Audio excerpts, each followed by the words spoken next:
If you watch my previous video, you will see that I tried to fix all of the problems with my 2011 Audi TTS Black Edition, and there was quite a few.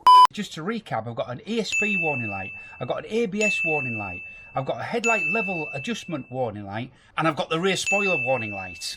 And I fixed nearly all of those with one small £4 part from eBay. But the one issue that I didn't fix was the rear spoiler. But luckily it's stuck in the up position, but the interior switch does nothing. It doesn't go up or down on the switch. And going above 75 and dropping below 50 does not make this go up and down automatically like it should. So in this video we're going to work through logically each part of how the spoiler works to see if we can actually fix it. And by the end of this video I am determined to either have fixed it or know exactly what is wrong with it. Start off with, I've read somewhere that if your battery is below 10.5 volts, this can cause the spoiler to stick up to basically tell you your battery is low. So let's check that first. So I've got in my trusty voltmeter, I'm going to set it so it can read 12 volts, positive on there and negative on there.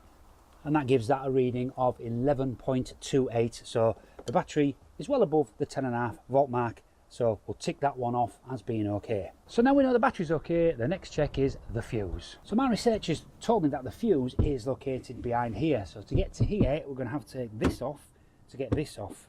I think this just pulls off, but let's see. Looks like it's moving.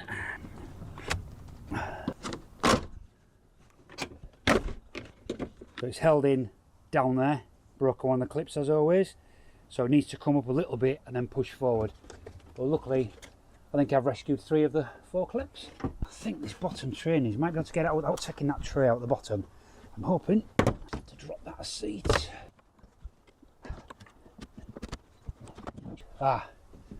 Luggage hook here.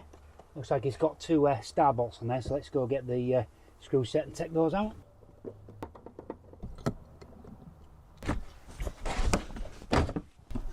Right, that would have come out easy without this in, but Christ, I just split down the middle as well. Okay, yeah, so I'll just take that out next time. Let me show you what we've got here. Right, so I'm confused here, guys, because I think mine is obviously a facelift, but a pre-facelift used to have a comfort control module under here, which this car doesn't have. All of this stuff is now controlled by the central electronics module, which is in the car, but it does still say that on these fuses here, fuse 10 is the actual one for the spoiler. All the research I've seen has said that.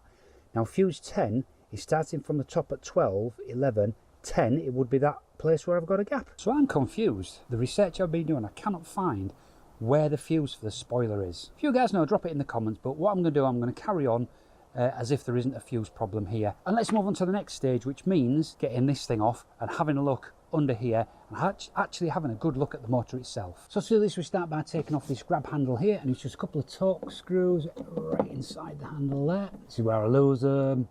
As soon as this comes loose, it's going to drop into the back. Don't drop. Oh, hey, cut it. And a second one. Okay. We'll get this out the way as well. The next stage is to take this cover off. Just covering the lap. Never had a lot of luck with these. Well, there we go. And then it's just a matter of going round and releasing the clips holding this on. This now exposes the motor for our spoiler. So let me just show you what we've got here. This is the actual main spoiler motor. Here we've got the main power feed and the control to turn the motor whichever way. Here, these 2 wires, we've got one wire there, one wire there. They're the sort of end stop. There's a part that turns in there that will operate these switches when it's either fully up or fully down. Not sure which one's which. So it could be an issue with them. This looks like it's probably only 1 screw. So I might just pop this off and just have a look at these switches here. Right, I've dismantled this a little bit now. So I've just released the wiring at this side, and I've taken the 2 bolts out and just removed these endpoint switches here. So these are colour coded, this one being a grey black, and they appear on here. It's grey and, well, they've both got a black, so that's there. So the grey one is the top pin in this plug here. So what I'm going to do is I'm going to put my meter onto those pins and then just operate that and make sure that that is working. So this is my meter. If I put my meter into continuity test, so that needs hooking up somewhere, just hook it up there. Okay, so if these are working, that's what we're going to get. Let's first of all put these in here, one in there. Not sure if this is contacting, let's see.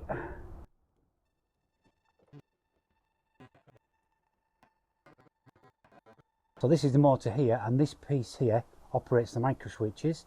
So when it's in the up position, it operates the first, this is the micro switches here, look, it operates this micro switches, I'm in the up position. When it then pushes down and twists this round, that ends up over here, and then operates the second one to say it's in the down position. And what we need to do is see if we can rotate this to make sure it goes up and down still and it's not sort of seized in the motor. Right, let's see if we can actually lower this spoiler then by turning this.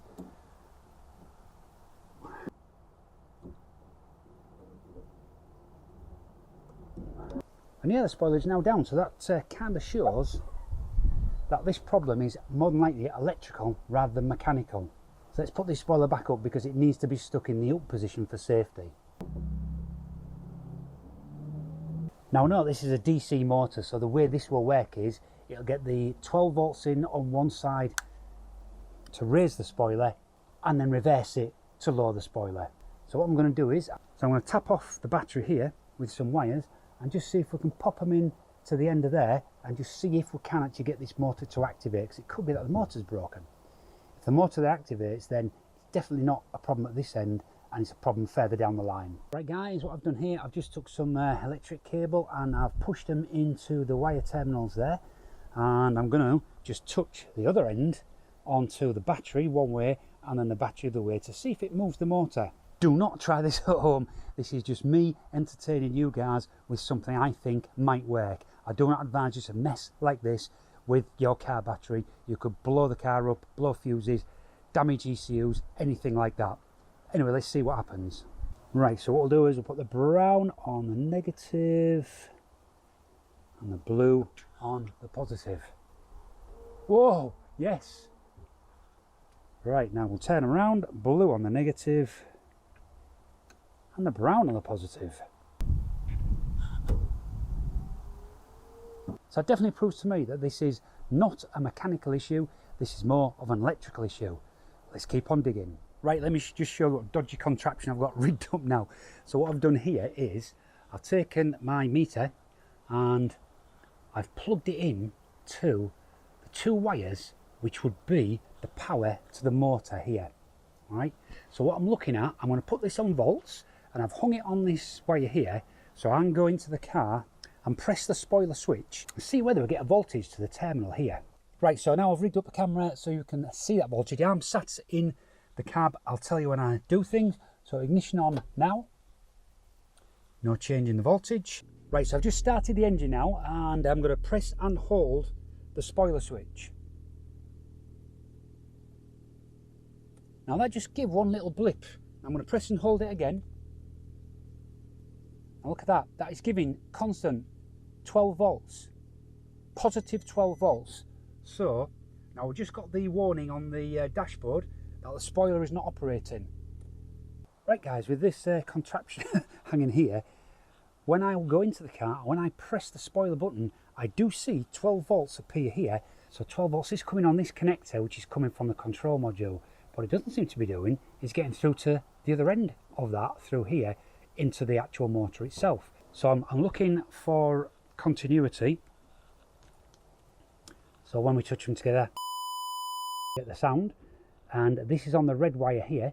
So if we look at the red wire on the back of this plug, here we go, we have continuity there.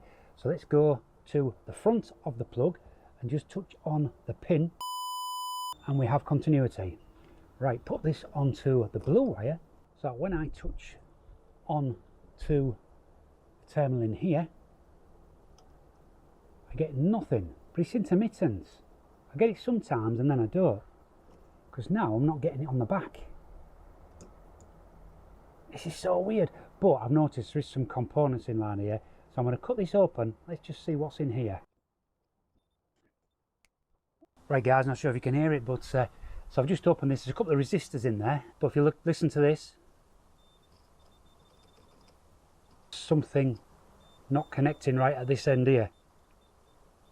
causing the intermittent disconnection of that. Pop this pin out and see what's going on. Right, now without much force, both of those wires came off and left the connectors in there. So I'm suspecting that these connectors in here didn't have a great connection. Let's pop these out and see if we can solder them back on. Right guys, I managed to get my connectors out. I've marked up the B for blue side, not that it's the greatest B I've ever written, but I know that is the blue side there. And I've got my soldering iron and solder. So let's get this put back together.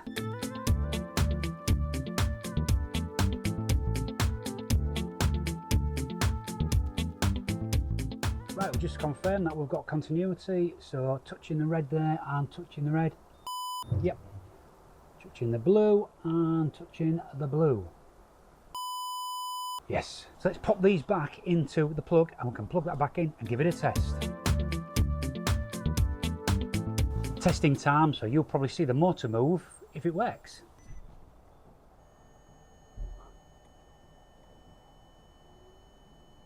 Oh my word! So it was just a faulty wire that was on the back of that motor. Let me just show you the spoiler actually going up and down. Spoiler down. Spoiler up.